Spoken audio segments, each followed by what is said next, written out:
ஒரு common doubt எல்லாருக்கும்.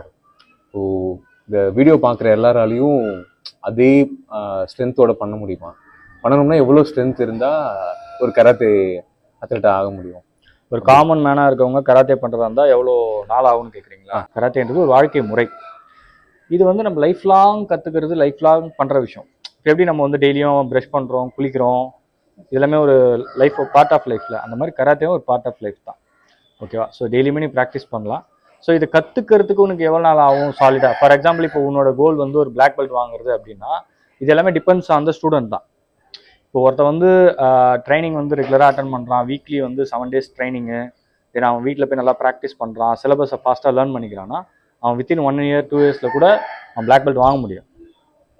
ஓகேங்களா? சில பேர் கொஞ்சம் ஸ்லோவாக இருக்காங்க, கற்றுக்கிறதுக்கு கஷ்டப்படுறாங்கன்னா அப் டு 5 years கூட ஆகும். இது அவங்க டிபெண்ட்ஸ் ஆன் த ஸ்டூடெண்ட் தான். கிளாஸ்க்குள்ள வரும்போதும் சரி, எதனாச்சும் முடிக்கும் போதும் சரி, நம்ம ஹோஸ்ன்னு சொல்றோம்ல, அதுக்கான மீனிங் என்ன? ஹோஸோட எக்ஸ்பான்ஷன் வந்து ஹோசி ஷினரபுன்னு சொல்லுவாங்க ஜாப்பனீஸில். அதாவது தமிழில் சொல்லணும்னா, நீ உள்ளே வரும்போது நான் எல்லாத்துக்கும் சம்மதிக்கிறேன், எல்லா கஷ்டத்தையும் எவ்வளோ இதுனாலும் நான் அதை ஏற்றுட்டு உள்ளே வரேன்றதை நீ ஒரு ப்ராமிஸ் பண்ணிட்டு வரா மாதிரி. ஸோ அந்த வார்த்தையோட அர்த்தம் அதுதான். ஓகே, ஹோஸ்ன்றோட ஃபுல் எக்ஸ்பான்ஷன் இதுதான். ஸோ உள்ளே வரும்போது நான் எல்லாத்தையும் ஏற்றுக்கிறேன், நான் எவ்வளோ ப்ராக்டிஸ் பண்ணல, எவ்வளோ ஹார்டாக ட்ரைன் பண்ணாலும் அதை நான் பண்ண ரெடியாக தான் உள்ளே வரேன்றது நீ சொல்லிட்டு வர்றது தான் அந்த ஹோஸ். ஓகேவா? இது வந்து இப்போ நம்ம ஸ்கூல்ஸில், காலேஜஸில், இல்லை வந்து இப்போ சார் எங்கன்னா பார்க்கும்போது நம்ம விஷ் பண்ணுறோம், குட் மார்னிங், குட் ஈவினிங் சொல்கிறோம். வித்தின் டோஜோவில் வந்து நம்ம வந்து குட் மார்னிங், குட் ஈவினிங் சொல்கிறது கிடையாது. இங்கே டேர்ம்ஸ் எல்லாமே வேறு. ஸோ நம்ம வந்து ஒருத்தரை செம்பாய் உன் ட்ரைனிங் பார்ட்னரை பார்க்கும்போது நீ ஹோஸ்ட் சொல்லலாம், இப்போ மாஸ்டர் பார்க்கும்போது ஹோஸ்ட் சொல்லலாம். நான் என்னோட மாஸ்டரும் ஹோஸ்ட் பண்ணி விஷ் பண்ணுவேன். அது ஒரு ரெஸ்பெக்ட், வே ஆஃப் நம்மளோட ரெஸ்பெக்ட் அவங்க ஷோ பண்ணுறோட ஒரு அர்த்தம் தான். ப்ளஸ் அதோட மீனிங் இதுதான் எக்ஸாக்டாக. இப்போ கியான்ற அதுக்கு மீனிங் என்ன? கியாயோட மீனிங் சரி, ஃபர்ஸ்ட் அந்த கியாய் ஷவுட்டோட பெனிஃபிட் சொல்கிறேன். கியாய் ஷவுட் நல்லா சத்தமாக பண்ணும்போது உன் லங்ஸ் வந்து நல்லா சுருங்கி விரியும். அப்போ உங்களோட கார்டியோவாஸ்குலாரிட்டி இம்ப்ரூவ் ஆகும். நல்ல ப்ரீத்திங் ஒன்று. இப்போ யோகாலாம் பண்ணுறாங்கல்ல, யோகா பண்ணும்போது மூச்சு பயிற்சிலாம் பண்ணுறாங்க இல்லையா, மூச்சை இழுக்கிறாங்க விடுறாங்க. ஸோ அது எதுக்கு பண்ணுறாங்க? அந்த உள்ளே இருக்க அந்த லங்ஸ் எல்லாமே டீடாக்ஸ் பண்ணுறாங்க, அதை நல்லா சுருங்கி விரியணும், நல்லா ஃபங்க்ஷன் ஆகணும்னு சொல்லி தான் அதெல்லாம் பண்ணுறாங்க. ஸோ அதுக்காக தான் நீ கேஷ் அவுட் பண்ணும்போது அதே தான் நடக்கும். பட் நம்ம டிஃப்ரெண்ட்டாக அதை சொல்கிறோம், அவ்வளோதான். கிக்கு பவரா இல்லை பஞ்சு பவரா மாஸ்டர்? கிக்கு பவரா பஞ்ச் பவரா கேட்டோம்னா கிக்கு தான் பவரு. பட் ஸ்பீடு பொறுத்த வரைக்கும் பஞ்சு தான். இப்போ நீ ஒருத்தரை க்ளோஸ் ரேஞ்சில் அட்டாக் பண்ணுற, இல்லை வந்து ஒருத்தரை ஃபாஸ்ட்டாக நீ அட்டாக் பண்ணோன்னா பஞ்ச் தான். நீ கையை தூக்குறதுக்கும் காலை தூக்குறதுக்கும் நிறைய டிஃப்ரென்ஸ் இருக்குது.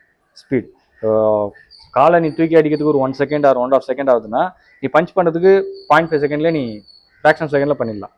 ஸோ இதுதான் டிஃப்ரென்ஸ். ஆனால் பவர் பொறுத்த வரைக்கும் கிக்கு தான். கிக் தான் பவர்ஃபுல். இதே மோஸ்ட் பவர்ஃபுல் கிக் வந்து விஷுரோகிரி பேக் கிக், அதுதான் most powerful kick. Sir, martial ஆர்ட்டுக்கு ஏன் டயட் முக்கியம்னு சொல்கிறாங்க சார்? மார்ஷியல் ஆர்ட்டுக்கு டயட் முக்கியம்லாம் இல்லை, எல்லா ஃபிசிக்கல் ஆக்டிவிட்டியுமே டயட் முக்கியம். நீங்கள் எனி அத்லெட், கிரிக்கெட்டர் எடுத்துக்கோங்க, ஃபுட்பால் விளையாடுறவங்க எடுத்துக்கோங்க, பாக்ஸிங், கிக் பாக்ஸிங், ஈவன் ஜிம்முக்கு பாடி பில்டிங் பண்ணுறாங்க, எல்லாத்துக்குமே டயட் முக்கியம். நார்மல் பீப்புளுக்கே டயட் முக்கியம் தான். நீங்கள் ஃபிட்னஸை மெயின்டைன் பண்ணணும்னா டயட் முக்கியம். டயட்டுங்கிறது ஒன்றுமே கிடையாது. டயட்டுங்கிறது இந்த எல்லாரும் என்ன பண்ணிட்டாங்கன்னா, டயட்ன்ற வார்த்தை ஒரு ஃபேன்சியான வார்த்தையை சொல்லி அது என்ன பண்ணிட்டாங்கன்னா, அது அப்படியே ஒரு இது மாதிரி ஆக்கிட்டாங்க. டயட் இருக்கான் அப்படிலாம் கிடையாது. நம்ம சாப்பிட்ற ப்ரொப்போர்ஷன் தான். இப்போ உன் பிளேட்டில் இப்போ மத்தியானம் என்ன சாப்பிட்டீங்க? நீ என்ன சாப்பிட்ட? பிரியாணி சாப்பிட்டீங்களா? இப்போது பிரியாணி சாப்பிட்ட அந்த பிரியாணியில் வந்து என்னென்ன இருக்குது? வெறும் சிக்கன் மட்டுமா இருக்குது பிரியாணியில்? மைக் சொல்லுங்க. சிக்கன் இருக்குது, ரைஸ் இருக்குது, அப்புறம் ரைஸ், டொமேட்டோ எல்லாமே இருக்குல்ல. இப்போ அதோட ரேஷியோ எப்படி இருக்கு? எது வந்து 80% இருக்கு அந்த பிரியாணி? ரைஸ். 10% எது இருக்கு? 10% வெஜிடபிள் இருக்கா? ஸோ இதுதான் பிரச்சனை.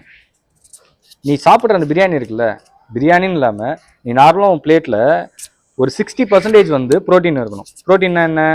எக்கு, சிக்கனு, ஸ்ப்ரவுட்ஸு, இதெல்லாமே ஒரு 60% இது இருக்கணும்.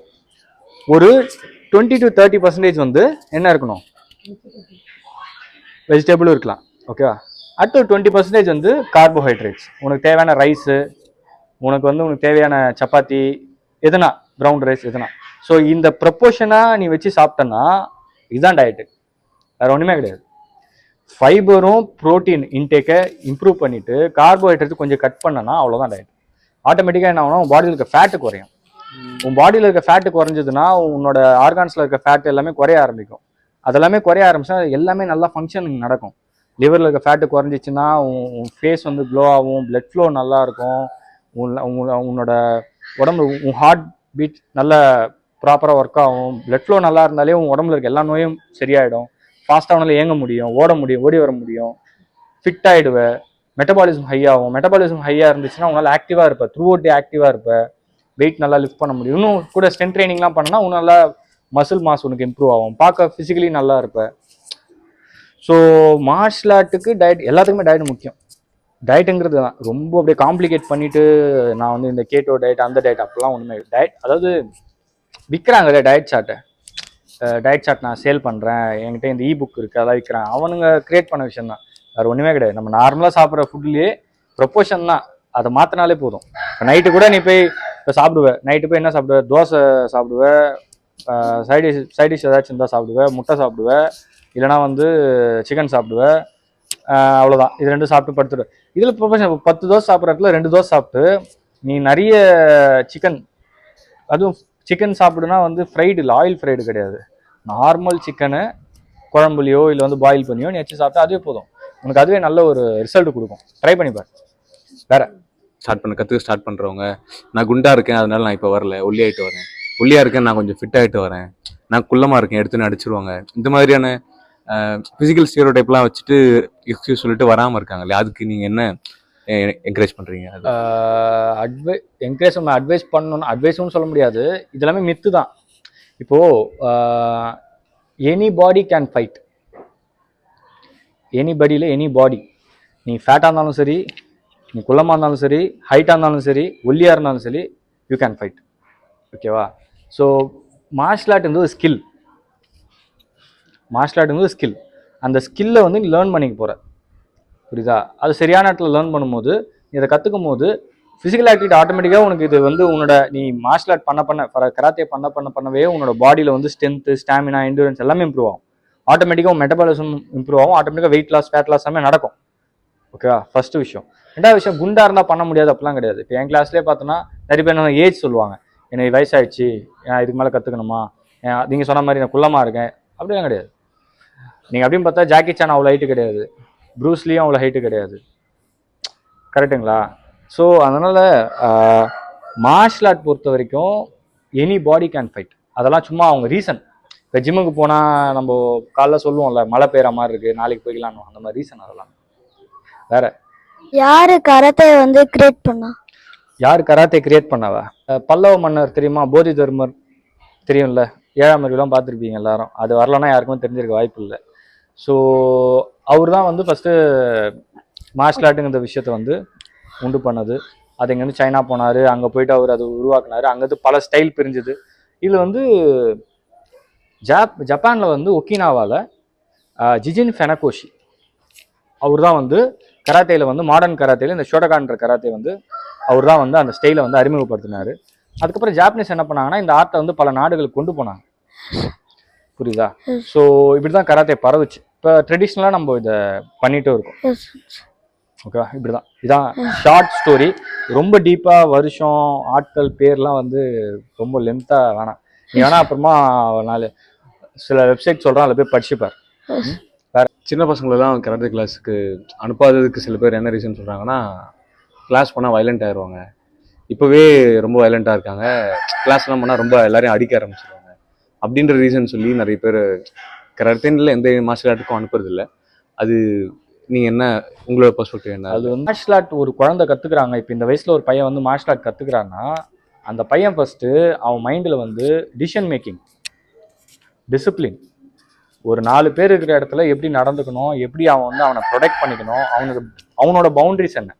ஒரு பொண்ணா நீ இருக்கிறன்னா இப்போ வந்து ஒரு பொண்ணுக்கு வந்து தேவையான செல்ஃப் டிஃபென்ஸ் ஃபஸ்ட்டு விஷயம். இப்போ ஒரு இடத்துல வந்து உனக்கு ஏதோ ஒரு விஷயத்தில் வந்து ஏதோ ஒரு ஹராஸ்மெண்ட்டோ ஏதோ இடத்துல நடக்குதுன்னா உனக்கு எப்படி ரியாக்ட் பண்ணணும்னு தெரிஞ்சால் அந்த இடத்துல இருந்து உன்னால் உன்னை காப்பாற்றிக்க முடியல. அப்போது உனக்கு அது தெரியலன்னா நீ என்ன பண்ணுவ? சைலண்டாக வந்துடுவேன். கரெக்டா? இது எல்லாருக்குமே, பசங்களுக்கும் சரி பொண்ணுங்களுக்கும் சரி. கரெக்டா? ஸோ அந்த ஸ்கில் சின்ன வயசுலேயே உனக்கு அந்த கான்ஃபிடென்ஸும் உனக்கு அந்த சொசைட்டியை வந்து ஃபேஸ் பண்ணுறதுக்கான அந்த தைரியமும் இருந்தால் மட்டும்தான் உன்னால் சர்வே பண்ண முடியும். புரியுதா? ஸோ அது இல்லாத பட்சத்தில் உன்னால் வந்து எல்லா இடத்துலையுமே வந்து உன்னோட எப்படி சொல்கிறது, நீ உன்னோட பொட்டென்ஷியல் என்னன்னு உனக்கு தெரியாமே போயிடும். இந்த ஃப்ரைடே நைட்டு சாட்டர்டே நைட்டுன்னு ட்ரிங்க் பார்ட்டிலாம் முடிச்சுட்டு அப்படியே கிளாஸுக்கு வராங்க அப்படின்னா அது என்ன இம்பேக்ட் இருக்கும் கராத்தே பண்ணும்போது? ஃபஸ்ட்டு விஷயம், இப்போ நம்ம வந்து குடி வந்து உடம்புக்கு கெட்டது, வந்து குடிக்கக்கூடாது அப்படிலாம் நம்ம சொன்னால் பூமர் சொல்லுவாங்க. ஃபஸ்ட்டு விஷயம், நம்ம சொன்னாலும் யாரும் கேட்க போகிறதும் கிடையாது. ஓகேவா? ஸோ அதை வந்து நம்ம கவர்மெண்ட்டே சேல் பண்ணும்போது வேறு ஆப்ஷனும் கிடையாது. நம்ம எதையுமே தப்புன்னு சொல்கிறனால நம்ம நல்லவனா காமிச்சிக்கிறது எந்த யூஸும் கிடையாது. ஃபஸ்ட்டு விஷயம் வந்து குடிக்கிறதுங்கிறது, இப்போ அவன் குடிக்க தான் போகிறான் அப்படின்னா அளவாக எப்படி ட்ரிங்க் பண்ணலாம் அப்படின்றத டீச் பண்ணலாம், கைட் பண்ணலாம். அது உன்னை பாதிப்பு ஏற்படுத்தாமல் குடிக்கலான்னு நம்ம ஊரில் அந்த எஜுகேஷன்லாம் தான் நிறைய பேர் குடிகாரனாயே அவங்க லைஃப் போயிடுது, உடம்பு போயிடுது, இறந்து போயிடுறாங்க, நிறைய நடக்குது. அது லிமிட் தெரியாதனால தான். ஃபஸ்ட்டு விஷயம். ரெண்டாவது விஷயம் வந்து நீ குடிக்கிறனால என்ன ஆகும்னா, ஃபஸ்ட்டு 48 ஹவர்ஸ்க்கு வந்து அந்த ஆல்கஹால் வந்து உன் உடம்புல தான் இருக்கும், உன் பிளட்டில் தான் இருக்கும். புரியுதா? ஸோ உன் பிளட்டில் இருந்து அது கம்ப்ளீட்டாக டீடாக்ஸ் ஆகிறதுக்கே 48 ஹவர்ஸ் ஆகும். அப்போது ஆல்கஹால் கண்டென்ட் வந்து உன் பிளட்டில் இருக்கும்போது உன் உடம்புல வந்து டீஹைட்ரேட் ஆகும், உன் உடம்புல இருக்க ஆர்கான்ஸ் டீஹைட்ரேட் ஆகும். உடம்புல தண்ணி இல்லைன்னா உன் ஆர்கான்ஸில் வந்து தண்ணி எடுக்க ஆரம்பிக்கும். உடம்பு தேவை, உடம்பை பொறுத்த வரைக்கும் உனக்கு ஏதாவது ஒரு விஷயம் குறையுதுன்னா அது உள்ளே இருக்க பொருள் இருந்தால் அது எடுத்துக்கும். இப்போ ப்ரோட்டீன் சரியாக நீ கொடுக்கலன்னா எலும்புலேருந்து தான் அது எடுக்கும், முட்டி வெளியே வரும். ப்ரோட்டீன் கரெக்டாக எடுக்கணும். ஃபேட்டு உடம்புல குறைய குறைய குறைய நிறைய ப்ராப்ளம்ஸ் வரும், ஹார்மோன்ஸ் இம்பேலன்ஸ் ஆகும். புரியுதா? இதெல்லாமே வந்து பேசிக்கான விஷயம். ஸோ அந்த மாதிரி ஆல்கஹால் எடுத்தனா கண்டிப்பாக வந்து உடம்புல வந்து உன்னோட கார்டியோவாஸ்குலாரிட்டி அடி வாங்கும், மூச்சு வாங்கும், உன் ஸ்ட்ரென்த்து ஸ்டாமினா அடி வாங்கும், மசில் இன்ஜுரி ஈஸியாக ஆகும். பெட்டர் நீ வந்து இப்போ ஈவன் இப்போ நிறைய பேர் என்ன பண்ணுறாங்க, நிறைய பேர் ஹார்ட் அட்டாக்ல இறந்து போயிடுறாங்கல்ல. இப்போ ஜிம்முக்கு போகிறான், ஹார்ட் அட்டாக் இருந்துட்டான், ஸ்டெராய்டு அப்படிலாம் இல்லை. சில பேர் வந்து என்ன பண்ணுறதுன்னா நைட்டு போய் குடிச்சிடுறது, குடிச்சிட்டு போதையில் படுத்துடுறது. அவன் ஐயோ ஃபிட்னஸ் போயிடுமே அப்படின்ற ஒரு கில்ட்டினஸ்ல காலையில் வந்து ஜிம்மில் போய் ட்ரெட்மில்ல தாம் ஓடும் போது என்ன ஆகும், உடம்புல இருந்தால் நாள்கால் ரத்தத்துல வந்து போவே கிடையாது. அப்போ பிளட் ப்ரெஷரை இம்ப்ரூவ் பண்ண என்ன ஆகும், ஆட்டோமேட்டிக்காக ஹார்ட் பம்ப் பண்ண சிரமப்பட்ட என்ன ஆகும், நின்று போயிடும் டப்புன்னு. இப்படிதான் செத்து போயிடுறாங்க நிறைய பேர், மயங்க வந்து செத்துடுறாங்களே. என்ன தான் குடிச்சிட்டியா நீ உடனே 2 நாளில் போய் ஜிம்முக்கு போயிட்டு வெயிட் தூக்கலாம், 6 பேக் ஒன்று போயிட போகுது. குடிச்சாலே ஆட்டோமேட்டிக்காக உடம்புல இருக்க அந்த மசில் மாஸ் எல்லாமே டேமேஜ் எல்லாமே போய்ட்டு ரிகவரி எல்லாமே குறைஞ்சிடும், மெட்டபாலிசம் ஸ்லோ டவுன் ஆகிடும். நீ அது கொஞ்சம் குவிட் பண்ணிவிட்டு ஒரு 2-3 நாள் ரெஸ்ட் எடுத்துட்டு கம்ப்ளீட்டாக நீ ஃப்ரெஷ் ஆனதுக்கப்புறம் பொறுமையாக ஸ்டார்ட் பண்ணி அப்படியே கொஞ்சம் கொஞ்சமாக உன்னோட பழைய ஃபார்ம் கொண்டு வரலாம். ஆனால் குடிக்காமல் இருக்கிறது பெட்டர். மார்ஷல் ஆர்ட்னா என்ன, அதுக்கப்புறம் ஒரு மார்ஷல் ஆர்டிஸ்ட்னா பார்க்க ஃபிட்டாக தெரியணும்னு அவசியமா, அதுக்கு ஸ்டெராய்ட்ஸ் எடுத்து தான் ஃபிட்டாக இருக்கணும் அப்படின்னு ஏதாச்சும் ஒரு ரெக்குவயர்மெண்ட் இருக்கா அப்படின்னு? ஃபர்ஸ்ட் விஷயம் வந்து மார்ஷல் ஆர்ட்னா என்னன்ற அது ஒரு பெரிய கேள்வி. சிம்பிளாக சொன்னால் மார்ஷல் ஆர்ட்னா என்னன்னு புரியுற மாதிரி சொல்கிறேன் பாரு. ஓகேவா? இப்போ கிரிக்கெட்லாம் ஆடுவீங்களா? கிரிக்கெட் யாரெல்லாம் ஆடுவீங்க? நீங்கள் எல்லாருமே ஆடுவீங்களா? இப்போ அந்த கிரிக்கெட்டில் பவுலர் வந்து பால் போடும்போது அது பிச்சாகி உன் பேட்டுக்கு வருமா, அந்த பேட்லேருந்து வரும்போது நீ வந்து அடிக்கிறதுக்கு எய்ம் பண்ணுவேன். எந்த டைரக்ஷனில் அடிக்கணும், எவ்வளோ ஸ்பீடில் அடிக்கணும், எவ்வளோ ஸ்பீடில் அடிச்சா 6 போகும் 4 போகும், எந்த சைடு வந்து ஃபீல்டர் இருக்கான், எந்த சைடு அடிக்கணும், இது எல்லாத்தையும் நீ வந்து ஜட்ஜ்மெண்ட் பண்ணுவல்ல. அந்த எவ்வளோ நேரத்தில் அது ஜட்ஜ்மெண்ட் பண்ண உனக்கு டைம் எடுக்கும். அந்த ஜட்ஜ்மெண்ட் இருக்குல்ல, அதுதான் மார்ஷல் ஆர்ட். அந்த ஜட்ஜ்மெண்ட் பண்ண தெரிஞ்சவன் தான் மார்ஷல் ஆர்டிஸ்ட். நீ ஃபைட் பண்ணும்போது அதே தான். ஒரு எனிமி ஒன்று அட்டாக் பண்ண வரான்னா அவன் எப்படி வரான், கிட்ட வரானா, அடிக்க போகிறானா, கிக் பண்ண போகிறானா, பஞ்ச் பண்ண போகிறானா, அதை பிளாக் பண்ண போறியா, பிளாக் பண்ணி டிஃபெண்ட் பண்ண போறியா. ஸோ அதை பண்ணி நீ ஜெயிக்கிறல்ல, இவ்வளோதான் மார்ஷல் ஆர்ட்டுங்கிற விஷயம். இது உனக்கு தெளிவாக சொல்லியிருக்கேன்னு நினைக்கிறேன். மேபி இன்னும் நான் சொன்ன விஷயத்தை வீட்டில் கூட புரியும். ஸ்டெராய்ட்ஸ் பற்றி கேட்டிங்க இல்லையா? இப்போ ஸ்டெராய்ட்ஸ் பொறுத்த வரைக்கும் இப்போது ஃபிட்னஸ்க்காக ஃபஸ்ட்டெல்லாம் வந்து ஸ்டீராய்ட்ஸ் வந்து பாடி பில்டிங் பண்ணுறவங்க தான் எடுப்பாங்கன்ற மாதிரி தான் இருந்துச்சு. இப்போ என்ன ஆயிடுச்சுன்னா ஸ்டீராய்ட்ஸுங்கிறது ஜிம்முக்கு போகிற பிகினர்ஸு ஸ்டார்டிங்கில் ஜிம்முக்கு போகும்போதே ஃப்ரெண்ட்ஸ் சொல்கிறாங்கன்னு சொல்லிட்டு எடுத்த உடனே கண்ட பேண்டு சப்ஸ்டன்ஸ்லாம் எடுத்து உடம்புல குத்திக்கிறான். நான் மசில் மாஸ் வரணும், சீக்கிரம் எனக்கு ரிசல்ட் வரணும்னு சொல்லி குத்திக்கிறான். அப்புறம் அந்த சைக்கிளில் மாட்டிக்கிறான். ஸ்டீராய்ட்ஸ் வந்து ஒரு அடிக்ஷன் சைக்கிள் தான். ஒன்ஸ் அது எடுக்க ஆரம்பிச்சிட்டிங்கன்னா அதை உங்களால் விட முடியாது. ஏன்னா அந்த ஃபார்மை நீ ஒன்ஸ் பார்த்துட்டேன்னா அதுக்கப்புறம் அகைன் அதிலே தான் நீ சுற்றிட்டு இருப்பேன். அதே மாதிரி ஸ்டீராய்ட்ஸ் எடுத்து நீ ஃபைட் பண்ணுற ரிங்லேயோ பவுட்லேயோ நீ இறங்கி ஃபைட் பண்ணுறனா சூசைடுக்கு சமம். இதை நான் சொல்லலை, மெக்கார்னர் இருக்கார் இல்லையா, UFC ஃபைட்டர், அவர் சொல்லியிருக்கார். ஸ்டீராய்ட்ஸ் எடுத்துட்டு நீ ஃபைட் பண்ணுற அப்படிங்கிறது சூசைடுக்கு சமம். ஈஸியாக உயிர் போயிடும். ஏன்னா எப்படி சொல்கிறது, அதில் நிறைய ப்ராப்ளம்ஸ் இருக்குது. பாடி பில்டிங்காக ஸ்டீராய்ட்ஸ் எடுத்து பாடி பில்டிங் போஸ்டிங் பண்ணும்போதே செத்து போயிடுறாங்க. அப்போது நீ உள்ளே இறங்கி ஒருத்தன் அவ்வளோ பவர்ஃபுல்லாக ஒரு நெஞ்சிலையும் வயிற்றுலையும் அடிக்கிறான், கிக் பண்ணுறான் போது என்ன ஆகும் உடம்பு? இம்மிடியட்டாக சாகிறதுக்கான வாய்ப்பு நிறையவே இருக்குது. அதனால் ஸ்டீராய்ட்ஸ் எடுக்க தேவையில்லை. நீ ஜென்ரல் ஃபிட்னஸ், நீ அதே மாதிரி மார்ஷல் ஆர்ட்டுக்கு வந்து இதெல்லாம் இருக்கணும்னு கேட்டகரிலாம் கிடையாது. நீ மார்ஷல் ஆர்ட் பண்ண ஆரம்பிச்சா ஆட்டோமேட்டிக்காக ஃபிட்னஸ் வந்துடும். ஜென்ரல் பாடி ஃபிசிக் அது இருந்தாலே போதும். மற்றபடி இந்த சிக்ஸ் பேக் வைக்கிறது, இந்த சினிமாவில் காட்டுறது எல்லாமே ஃபேன்சியாக காட்டுறதுக்காக அவங்க பண்ணுறாங்க. உனக்கு ஃபிட்னஸ் லெவலில் இம்ப்ரூவ் பண்ணால் உன்னோட டெய்லி ஆக்டிவிட்டி, உன்னோட மெட்டபாலிசம், உன்னோட எப்படி சொல்கிறது, உன்னோட எவ்வளோ கேலரி டெய்லி பர்ன் பண்ணுறது அதெல்லாம் இம்ப்ரூவ் பண்ணி டயட்டை ப்ராப்பராக எடுத்தாலே உனக்கு ஃபிட்னஸ் வந்துடும். ஸ்டீராய்ட்ஸ்லாம் தேவை கிடையாது. பாடி பில்டிங் பண்ணுறாங்க ப்ராப்பராக, பாடி பில்டிங் ஸ்டேஜில் ஏறி நான் ஸ்டேஜில் நிற்க போகிறேன், காம்படிட்டர்ஸ் கூட காம்படிட் பண்ண போகிறேன்னா அப்போ ஸ்டீராய்ட்ஸ் என்ஹான்ஸ்மெண்ட் வந்து இப்போ மஸ்ட்டுன்னு சொல்கிறாங்க. எடுத்தால் தான் அங்கே போய் நிற்க முடியும், இல்லைனா எனக்கு தெரியல. I'm not sure. கராத்தே பண்றதுனால என்ன பெனிஃபிட்ஸ்? நீ கராத்தே பண்ணுறனால உன்னோட ஃபோக்கஸ் இம்ப்ரூவ் ஆகும், உன் கான்ஃபிடென்ஸ் இம்ப்ரூவ் ஆகும், தைரியமாக உன்னால் 4 இடத்துல பேச முடியும், பிரச்சனைகளை ஹேண்டில் பண்ண முடியும், லாஜிக்கல் திங்கிங்லாம் இம்ப்ரூவ் ஆகும். புரியுதா? ஸோ உன்னை பற்றின உனக்கு ஒரு அசம்ஷன் இருக்குல்ல, அது மாறும். ஃபஸ்ட்டு அதுதான் முக்கியமே. நம்ம எல்லாருக்குமே நம்மளை பற்றி ஒரு அசம்ஷன் இருக்கும். பிஃபோர் மார்ஷல் ஆர்ட் நான் கற்றுக்கிறதுக்கு முன்னாடி என்னை பற்றி எனக்கு ஒரு அசம்ஷன் இருந்துச்சு. இப்போ எனக்கு அது கண்டிப்பாக கிடையாது. இப்போ நான் நினைக்கும் போது எனக்கு காமெடியாக இருக்குது. இப்போ என்னை பற்றி இருக்க அசம்ஷன் வேறு, என்னோட செல்ஃப் கான்ஃபிடன்ஸ் லெவல் வேறு. இப்போ நீ அதை ஃபீல் பண்ணிப்போ இத்தனை மாசமாக பண்ணுற, உனக்கு அது டிஃப்ரென்ஸ் ஃபீல் பண்ணி நீ எப்படி ஃபீல் பண்ணுற? இத்தனை மாதத்தில் மார்ஷல் ஆர்ட் கற்று கான்ஃபிடென்ட்டாக ஃபீல் பண்ணுறல, அவ்வளோதான். அதுதான் பெனிஃபிட்ஸ் சார். சரி, ஓகே, தேங்க்யூ.